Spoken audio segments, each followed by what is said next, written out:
지난 요한복음에 있는 두 번의 말씀, 그런 사도행전에 있는 말씀을 우리가 함께 생각해 보면서 치유의 역사에 대한 이야기들을 같이 나누고 있습니다. 성경을 쭉 읽으면서 느끼는 것 중에 하나가 장소적인 개념 같습니다. 되게 예수님과 제자들이 만났던 특별한 스토리 중에서 장소를 이렇게 부각시키는 것들이 많이 있습니다. 요한복음 5장에서도 38년 된 병자를 고치는 곳이 베데스다라는 연못을 기점으로 해서 기적이 베풀어지는 사건들을 보게 되고, 요한복음 9장에 보면 실로암이라는 연못 있잖아요.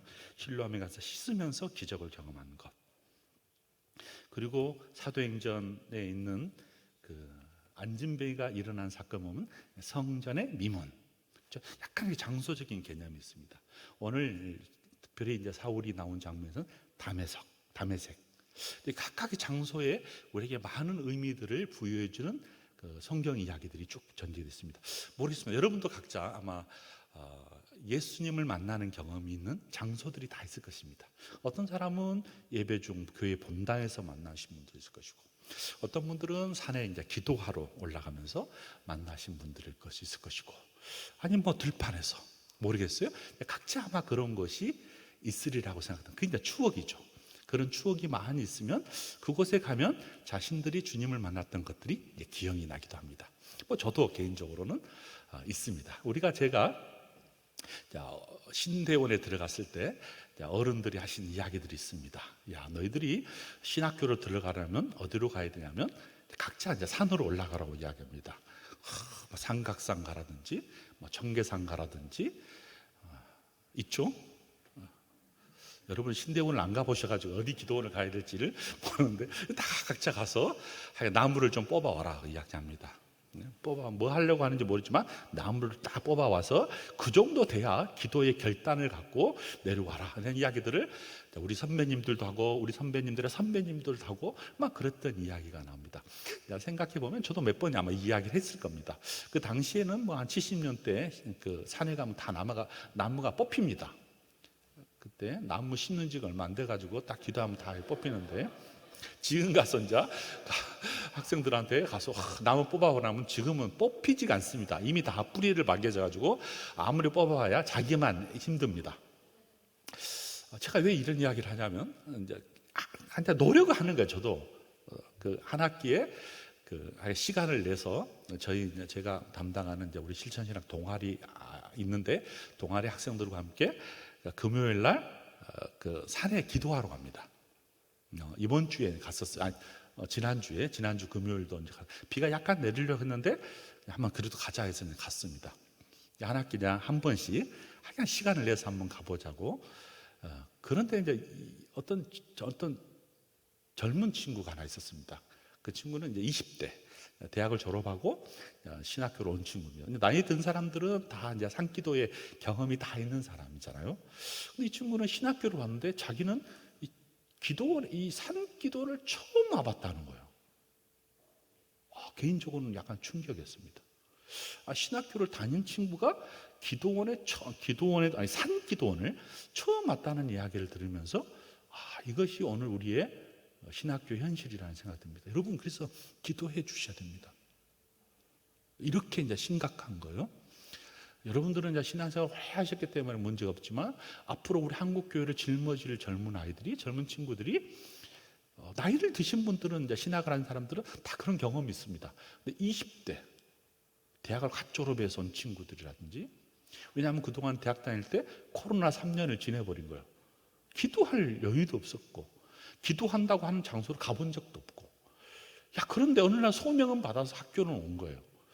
그러면서 마음이 너무 짠한 거예요. 그 친구를 바라보면서. 그래서 그 친구 한 2시간 기도하고 내려오더니 교수님 너무 좋다는 거예요. 그래서 지금 제가 청년부를 맡고 있는데 그 친구를 데리고 한번 와야 되겠다 그런 거예요. 여러분, 이것이 오늘날 우리의 현실입니다. 그러니까 우리 다음 세대를 위해서 기도를 많이 해 주셔야 됩니다.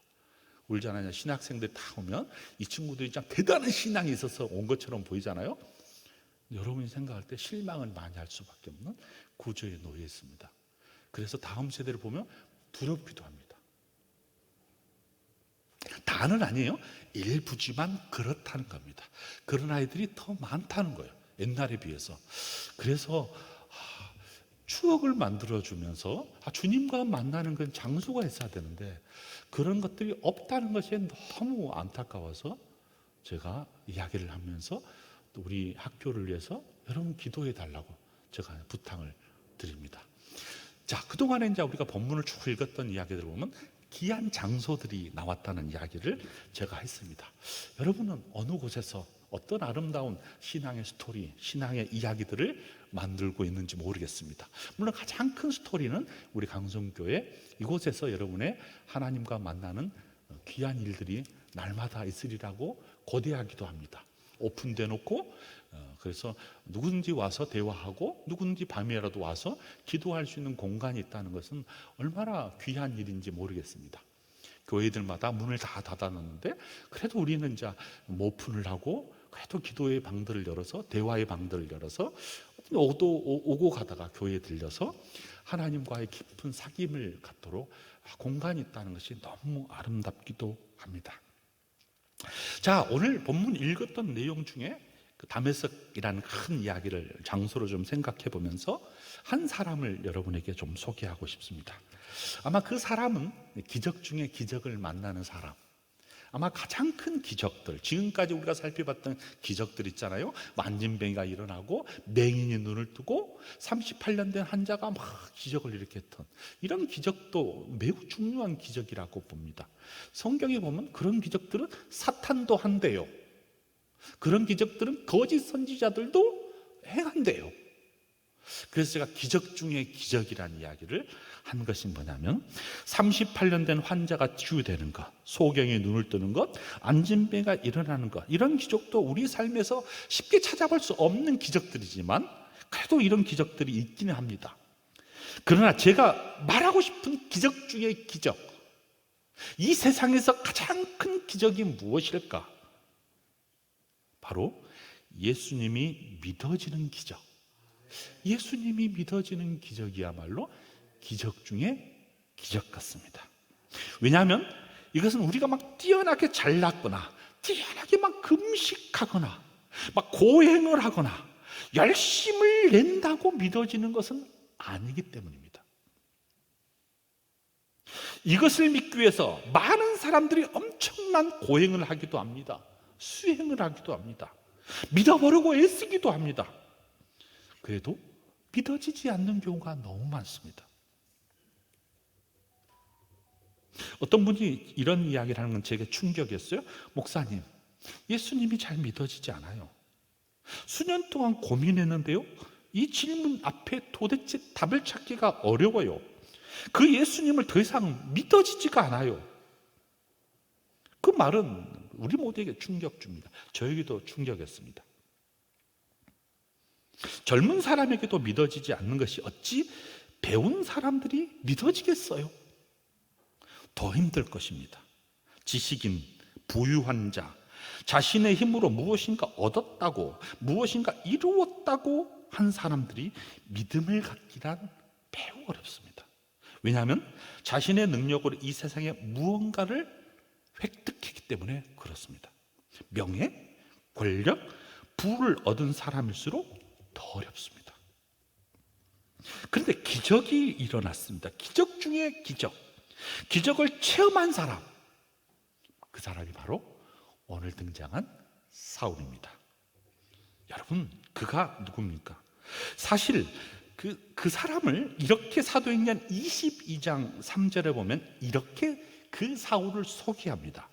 나는, 사울을 말합니다, 유대인으로서 길리기아의 다소에서 태어났고 이 성에서 자라 가말리아 문화에서 우리 조상들의 율법에 엄한 교육을 받았고 오늘 너희 모든 사람처럼 하나님께 대하여는 열심히 있는 자고 내가 이 도를 박해하여 사람을 죽이기까지 하고 남녀를 결박하여 옥에 넘겼노라 라고 말할 정도로 이 사람은 기본적으로 모든 것을 좀 갖추고 있는 사람 같습니다. 예컨대 좋은 성분, 가문이 좋은 것 같습니다.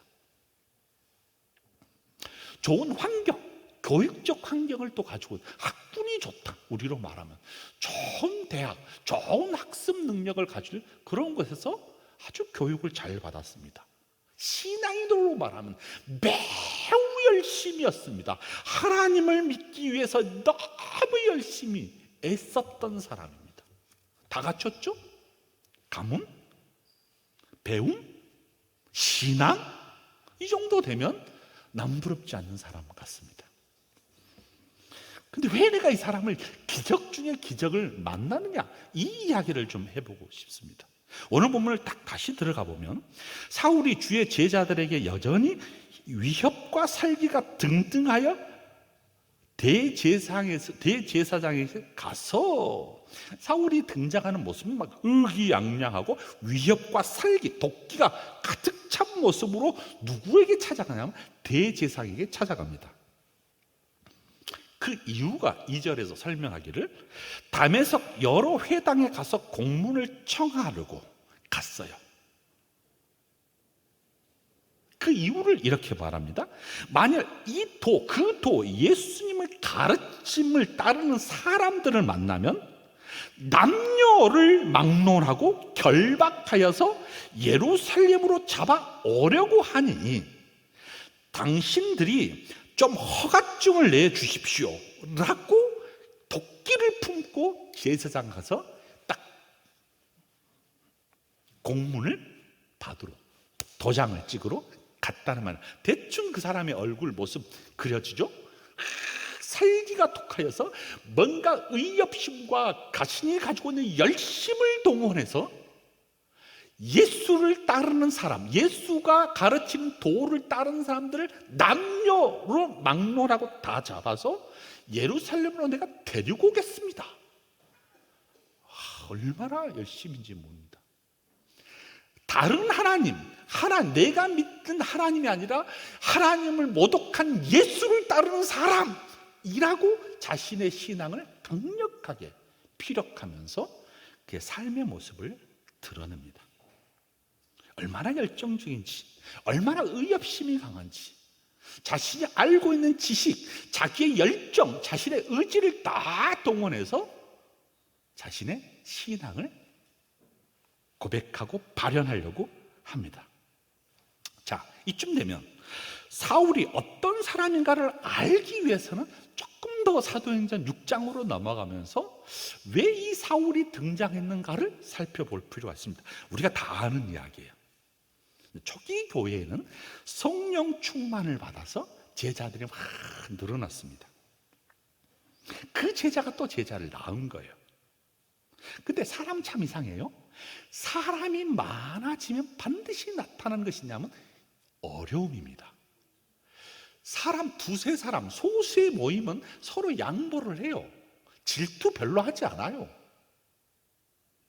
근데 사람이 모이면 이 안에 막 질투가 생기고 투정이 생기면서 자신들이 가지고 있지 못한 것을 가지고 뭔가를 막 불화를 만들어냅니다.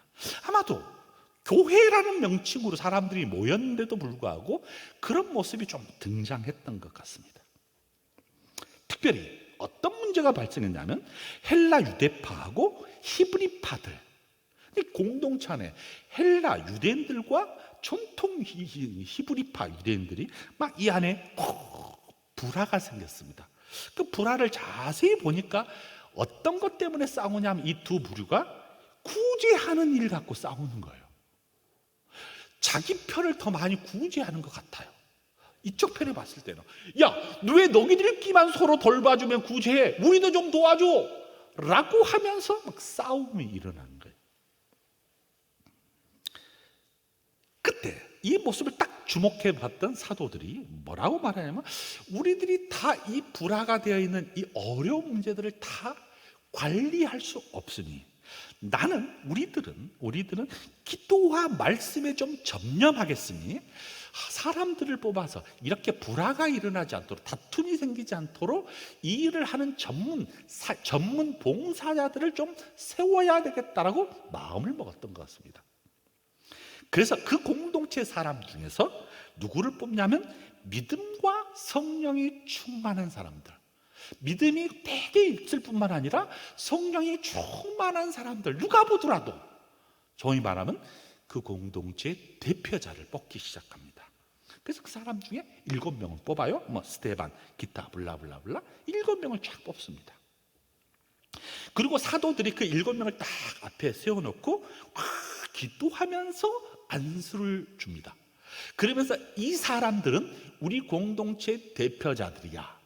우리 사도들은 말씀과 기도에 전념하겠으니 이 7사람 중심으로 우리 교회에 있었던 여러 가지 행정적인 것들, 특별히 구제 문제로 싸우지 않기를 바래 라고 하면서 이 4사람을 쫙 각자 역할을 만들어서 일하도록 돌봄을 목회, 돌봄의 사역을 하도록 쫙 풀어줬습니다. 나눈 거죠, 효과적으로. 7사람을 뽑았어요. 구제와 재정 특별히 담당하도록. 그리고 그 사람 중에 한 사람이 바로 우리가 잘 아는 스데반입니다. 8절에 보면, 6장 8절에 보면 스데반을 이렇게 이야기하는데, 은혜와 권능이 충만하고 그 기사와 표적을 민간에 행하는 사람들 앞에, 자기 많은 동료들 앞에, 또는 자기가 돌봄을 하는 사람들 앞에 막 기사와 표적을 드러낼 뿐만 아니라 이 사람 막 은혜와 권능이 막 능력이 충만해요. 그러니까 얼마나 리더십이 강한 사람이야? 사람들이 그를 쫓았겠죠. 왜냐하면 그 사람은 막 너무 능력이 많은 거예요. 그분은 은혜가 막 충만하는 거예요. 기사와 표적이 막 잘 드러내는 거예요. 사람들이 좀 줄을 서서 따라다녔겠죠. 그래서 이 사람 주변에 막 소동이 일어난 거야. 너무 많은 사람들이 따라다니니까. 스데반의 행위를 목도한 사람들이 이 스데반에게 막 손가락질 하기도 해요. 늘 적수가 있어요. 그렇죠? 희한해요, 사람들은. 그러니까 친한 사람이 있는가 하면 또 적수가 있고, 적수가 언제든지 사람들의 모임의 집단은 이 불화가 생긴 것 같습니다.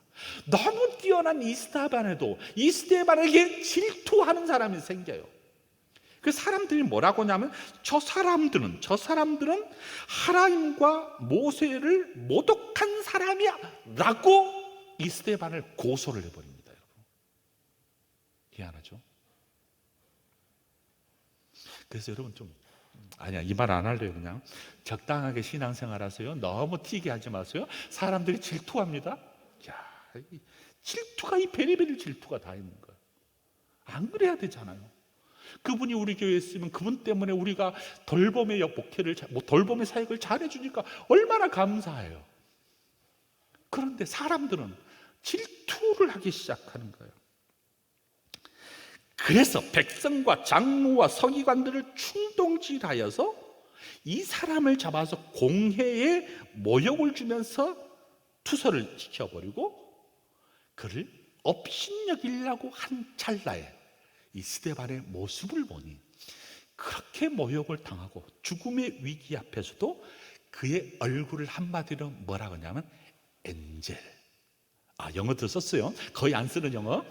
천사처럼, 어떤 모습이, 한번 세상에서 가장 귀한 천사처럼 얼굴 한번 해보세요. 안 해도요. 이미 다 천사예요. 이미 다 천사처럼 흔들리지 않았단 말이에요. 어떤 위기와 고비가 있다 할지라도 이 사람에게는 흔들리지 않는, 내공이 아주 깊은 사람의 모습으로 사람들이 그 얼굴에 감동을 받았습니다. 그런 사람을 가장 앞장서서 그런 사람을 쳐 죽여야 한다고 공회에 강력하게 고소하면서 애썼던 사람, 의협심이 강한 사람, 사울이었습니다. 그로 말미암아 그를 성 밖으로 내르고 돌로 치고 옷을 벗기고 사울이라고 하는 청년의 발 앞에 두고 그들이 돌로 스데반을 쳐 죽이면서 외치는 기도의 울부짖음이 주 예수여 내 영혼을 받아 주시옵소서, 무릎을 꿇고 크게 불러 이 죄를 저들에게 돌리지 말아달라고 하는 기도의 모습. 결국 사울이 그를 죽임을 당하도록 가장 앞장선 사람. 스데반 순교 이후 예루살렘에는 위기가 다가왔습니다. 아마도 교회가 수근수근했겠죠. 왜냐하면 지도자를 잃어버렸으니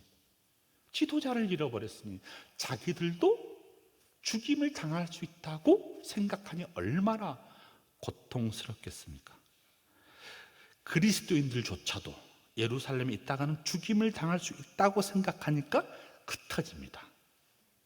이 예루살렘 교회를 박해를 가장 앞장서서 깨버린 사람 사울, 그리고 그 교인들을 흩어놓은 사람 독종 중에 독종. 그가 한 행동을 이렇게 사도행전 8장 3절에서는 사울이 교회를 진멸할새 각 집에 들어가 남녀를 끌어다가 옥에 넘기니라. 무서운 사람 아닙니까? 그래서 9장에 보면, 오늘 본문에 보면 의협심과 살기가 등등하여서 이 교회를 박살내버리겠다고 작정하고 이 교회를 흩어나버려야겠다고 생각하면서 심지어 명분을 만들어서 공문을 받아가지고 합법적으로 사람을 죽이려고 위협하려고 한 그 자리에 서서 걸어가고 있습니다. 그것이 다메섹 도상. 아마 지금까지 쭉 보면 누가 생각하는가? 사울이 어떤 모습 같습니까? 저는 지금까지 쭉 생각해보면 사울의 모습을 이런 모습으로 제가 이야기해보고 싶었어요. 자신의 노력, 자신의 가문, 자신의 명어로 이 모든 걸 통해서 하나님께 가고 싶어하는 열망, 하나님께 도달하고 싶은 열망, 이 열망에 가득 찬 사람, 종교심을 통하여서 애쓰고 잘못 하나님을 믿은 사람이라고 생각한 사람들을 향하여 업신여기면서 최선을 다하여 열심으로 구원에 이루고자 하는 사람, 뒷배경에는 가문, 뒷배경에는 자기의 지식적 능력, 그리고 열심으로 하나님께 가까이 가고 싶어하는 열망에 가득 찬 사람. 그런데 문제가 생겼어요. 사울이 그리스도인을 연행하기 위해서 이 다메섹 도상으로 가는 도중이에요. 그의 혈기가 왕성하고 의협심이 매우 강한 사람이요, 자신의 행동이 의롭다고 아주 믿었어요. 신념을 가지고 있었어요. 그의 발걸음은 얼마나 빠른지 모릅니다. 왜? 잡아서 그들을 몰살시키게 한다고 생각할 만큼 날렵하게 막 뛰어갑니다. 그런데 3절에 오늘 보니까 사울이 길을 가다가 다메섹에 가까이 이르렀더니 호련히 하늘로부터 빛이 그를 확 둘러싸버리는 이 하나님의 간섭하심이 등장하기 시작합니다.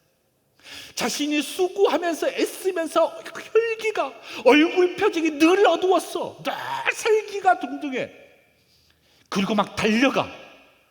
그런 그를 하나님이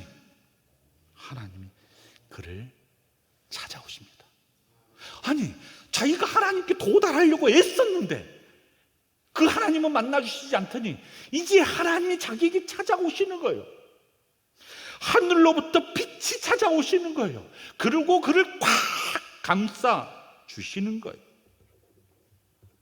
사울은 그 빛 때문에 더 이상 걸어갈 수가 없었습니다. 거대한 강풍으로 인하여서, 광비치로 인하여서 눈이 너무 부셔서 앞을 볼 수가 없었습니다. 그는 그 빛 앞에서 엎드러질 수밖에 없었습니다. 더 이상 한 발짝도 뗄 수 없었습니다. 더 이상 걸을 수 없었습니다. 그가 엎드려 있을 때 무슨 소리인가 들렸습니다. 그 소리를 들으면서 이런 이야기가 들린 거예요. 사울아, 사울아. 이 사울이라고 부르는 이 음성이 막 자신의 심장을 막 에워싸일, 막 뜨겁게, 아니 막 심장에 막 꽂히는 소리로 사울아, 사울아 하라고 하는 하늘의 음성이 들린 거예요. 마치 예수님의 제자 베드로를 부르듯이 시모나, 시모나 불었던 이 소리, 마르다야, 마르다야 불었던 예수님의 음성, 이 음성이 이 다메섹 도상에서 하늘의 소리가 사울에게 울렸습니다. 이 두 번의 울림이 사울은 심장이 멈춰버렸습니다. 사울아 사울아 이 말에 심장이 멈춰버렸습니다. 너무 놀라서 사울은 깜짝 놀랐습니다. 내가 어찌하여 나를 박해하느냐는 소리도 들립니다. 이름 불리는 것도 막 숨이 먹히는데 그 숨 먹히는 그 소리에서 왜 너는 나를 박해하느냐는 이 소리가 들린 겁니다. 그래서 물었어요. 당신이 누구예요? 왜 나의 이름을 부르고 박해한다는 이야기를 해요? 라고 말하니까 이런 답변이 들린 거예요. 나는 내가 박해하는 예수라. 사울이 이 말에 충격을 받아버렸습니다. 아니, 하나님을 모욕하고 모세를 거역하는 자가 예수 아닌가? 그런 그가 왜 나에게 찾아오는가? 예수의 도를 따랐던 사람들, 추종했던 사람들은 막 잡아서 자기가 그냥 감옥에 쳐넣기에 가장 앞장섰는데 그의 이름이 왜 나에게 불려주는가? 그러니 충격이 와버린 거예요. 예수님은 말을 이렇게 이어갑니다. 8절, 너는 일어나 시내 다메섹이겠죠? 다메섹으로 들어가라. 내가 행한 것을 내게 이를 자가 있느니라. 내가 행하는 일, 내가 행한 일에 대한 소상히 알려줄 사람이 있어. 내 실수, 내 왜곡된 세계관, 내 신앙관 모두를 가르쳐 줄 사람이 있어. 10절에 보니까 그 사람을 아나니아라고 소개합니다. 그를 만나러 가라는 거예요. 그런데 이상한 일이 또 있어요. 이 사건을 목도한 사람이 주변에 있을 거 아니에요. 아마도 사울 혼자 그 일을, 그리스도인들을 잡으러 가지는 않았을 거 아니에요. 동료들도 같이 갔을 거 아니에요. 그런 동료들은 예수님께서 하신 말을 그런데 아무도 듣지 않았어요. 아무도 보지 않았어요. 오직 한 사람만 그 하늘에 호련히 올린 그 빛의 소리를 들은 거예요. 그 사람이 사울입니다. 사울. 자, 그래서 신앙이란 더 있는데요. 여기서 마무리할게요. 자, 신앙이란 55분이에요. 신앙이란, 여러분, 신앙이란 내가 아무리 애쓴다고 가는 거 아니에요, 여러분. 그가 우리에게 찾아오셔야 돼요. 그래서 그 찾아오심의 장소가 필요하다는 거예요. 그 장소를 경험하시라는 거예요, 여러분. 모르겠어요. 그 장소의 가장 대표적인 장소가 우리 강성교회기를 소망합니다. 여기에서 사울아 불렀던 그 하나님의 음성, 예수님의 음성, 우리가 말씀을 들을 때마다 그 음성이 들려주고, 우리가 기도할 때마다 그 음성이 들려주면서 우리가 하나님께 도달하는 것이 아니라, 우리가 하나님께 가까이 가 있는 것이 아니라 하나님께서 우리에게 가까이 오시도록, 여러분, 그 가까이 오심을 경험하는 신앙, 그것이 참된 신앙의 경험입니다. 여러분, 우리가 아무리 잘나고, 우리가 아무리 똑똑하고, 우리가 아무리 많은 것을 알고, 아무리 열심을 내도 하나님께 갈 수 없습니다. 그가 우리에게 찾아오셔야 됩니다. 사랑하는 여러분, 우리 강성교회 말로, 예배드리는 현장 말로 하나님이 우리에게 다가오시는 시간 아닙니까? 그래서 이 시간이 너무 귀중한 거예요. 여러분이 기도하는 시간이 너무 귀중한 거예요. 여러분이 새벽을 깨우는 것이 너무 중요하고, 금요일날 기도하는 것이 너무 중요하고, 주일날 만나는 것이 너무너무 중요해요. 왜? 하나님이 하늘 문을 여시고 하늘의 빛을 우리에게 쏟아주는 순간, 만남의 시간이기 때문에 그렇습니다. 그런 기적이 저와 여러분에게 넘쳐나기를 주님의 이름으로 축복합니다. 아멘. 찬송하기 전에 핸드폰 소리가 와버리는데